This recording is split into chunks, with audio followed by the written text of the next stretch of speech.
So ஆர்குமெண்ட்ஸை பொறுத்தவரையில there are 4 major types. அதுல first one வந்து பொசிஷனல் ஆர்குமெண்ட்ஸ். ஸோ இந்த நேம்ல இருக்கு, அதாவது இது வந்து பொசிஷனல் ஆர்குமெண்ட்ஸ் அப்படின்னு. பொசிஷனல் அப்படின்னா பொசிஷனை பேஸ் பண்ணி இருக்கும் அப்படிங்கிறது தெரியுது. ஓகேவா? இங்க ஆர்குமெண்ட்ஸ் தான் நான் ஷார்ட்டா ஆர்க்ஸ் அப்படின்னு கொடுத்துருக்கேன். Okay, ARGS. இது வந்து ஆர்க்ஸ் அப்படின்னு சொல்லிட்டு ஸ்பெல் பண்ணுவாங்க. சரி, இந்த பொசிஷனல் ஆர்குமெண்ட்ஸ் வந்து பொசிஷனை ஸ்ட்ரிக்டா ஃபாலோ பண்ணும் அப்படிங்கறத நான் இங்க கொடுத்துருக்கேன். சரி, அதுக்கு ஒரு எக்ஸாம்பிள் பார்த்துருவோமா? இப்போ நான் ஆஸ் யூஸ்வல் ஒரு ஃபங்க்ஷனை டிஃபைன் பண்றேன். ஓகேவா? அதனால டெஃப். ஓகேவா? இப்போ நம்ம என்ன கண்டிஷன் எடுத்துக்க போறோம் அப்படின்னாக்கா, இப்போ வந்து நம்ம வந்து ஒரு ஃப்ரூட் ஷாப் வச்சிருக்கோம். ஓகேவா? அந்த ஃப்ரூட் ஷாப்ல நம்ம வந்து ஃப்ரூட்டை செல் பண்ண போறோம். ஓகேவா?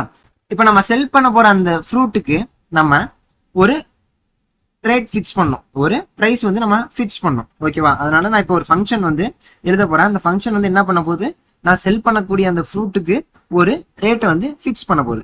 So I will name the function as total price. சரியா? டோட்டல் பிரைஸ் அப்படின்னு சொல்லிட்டு நான் நேம் பண்ணிட்டேன். ஃபங்க்ஷன்னா பேராந்தசிஸ் இருக்கணும், தெளிவா சொல்லியிருக்கேன். ஸோ ஓகே, இப்போ நம்ம வெளில கோலன் கொடுத்துடலாம். சரி, இப்போ இந்த டோட்டல் பிரைஸ் இருக்குல்ல, இப்போ ஒரு ஃப்ரூட், அதாவது நம்ம இப்போ ஒரு கடை வச்சிருக்கோம், அந்த ஃப்ரூட்டை வந்து நம்ம விற்கிறோம். ஓகேவா?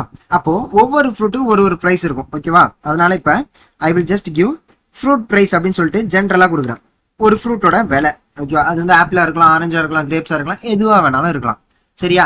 இப்போ இந்த ஃப்ரூட் பிரைஸ் அப்படின்னு சொல்லிட்டு ஜென்ரலா ஒரு நேம் கொடுத்துட்டோமா, இது வந்து ஒரு ஃப்ரூட்டோடைய பிரைஸை வந்து ரிமைண்ட் பண்ணும். ஓகேவா? அதை வந்து பாயிண்ட் பண்ணிட்டு இருக்கோம். சரியா? சரி, இப்போ ஃப்ரூட் கொடுத்துட்டோம். இப்போ வந்து நம்ம ஒரு கடை வச்சிருக்கோம். சில ஃப்ரூட்ஸ் வந்து சில சீசன்ல வந்து நிறைய வந்து கிடைக்கும். அதனால நம்ம வந்து டிஸ்கவுண்ட் பிரைஸ்ல கொடுக்கணும்னு ஆசைப்படுறோம். சரியா? இப்போ ஆப்பிள் சீசன்ல ஆப்பிள் வந்து டிஸ்கவுண்ட் பிரைஸ்ல கொடுப்போம் அப்படின்னு சொல்லி, சப்போட்டா சீசன்ல சப்போட்டா will be given in discount அப்படின்னு சொல்லி நம்ம சொல்றோம். ஸோ அதனால நான் இப்போ இங்க டிஸ்கவுண்ட் அப்படின்னு சொல்லிட்டு ஒரு பேராமீட்டர் எடுத்துக்கிறேன். ஓகேவா? தென் அகெயின் இப்போ ஒரு பொருள் செல் பண்ணோம் அப்படின்னா ஆட்டோமேட்டிக்கா நம்ம டேக்ஸ் கட்டணும். ஓகேவா? நம்ம எஸ் வாங்குறவங்களும் சரி விற்கிறவங்களும் சரி எல்லாருமே டேக்ஸ் கட்டணும். ஸோ அதனால அந்த வாங்கக்கூடிய அந்த பொருளுக்குமே நம்ம இப்போ ஒரு டேக்ஸ் வந்து ஃபிக்ஸ் பண்ண போறோம். சரியா? இப்போ ஃபிக்ஸ் பண்ணிட்டோம். இப்போ நம்ம ஒரு ஃப்ரூட் அதோடைய பிரைஸ் வந்து ஜென்ரலா கொடுத்துட்டோம். அதுக்கு ஒரு டிஸ்கவுண்ட் ஒன்று கொடுக்கலான்னு முடிவு பண்ணிட்டோம். அதுக்கு ஒரு டேக்ஸ் ஒன்று கொடுக்க போறோம். ஓகேவா? இப்போ நான் இங்க அடுத்த லைனுக்கு வந்துட்டேன். இப்போ நான் ஆக்சுவலா இந்த ஃபங்க்ஷன்ல என்ன பண்ண போறதா சொல்லியிருந்தேன், டோட்டல் பிரைஸ் ஆஃப் த ஃப்ரூட்டை வந்து ரிட்டர்ன் பண்ண போறேன். ஒரு கஸ்டமர் வந்து வாங்குறாங்க, ஃப்ரூட்டை வாங்குறாங்க அப்படின்னா அவங்க வாங்கின ஃப்ரூட்டோடைய மொத்த ரேட்டை வந்து நம்ம ரிட்டர்ன் பண்ணோம். ஓகேவா? அதனால ரிட்டர்ன் ஃபங்க்ஷன்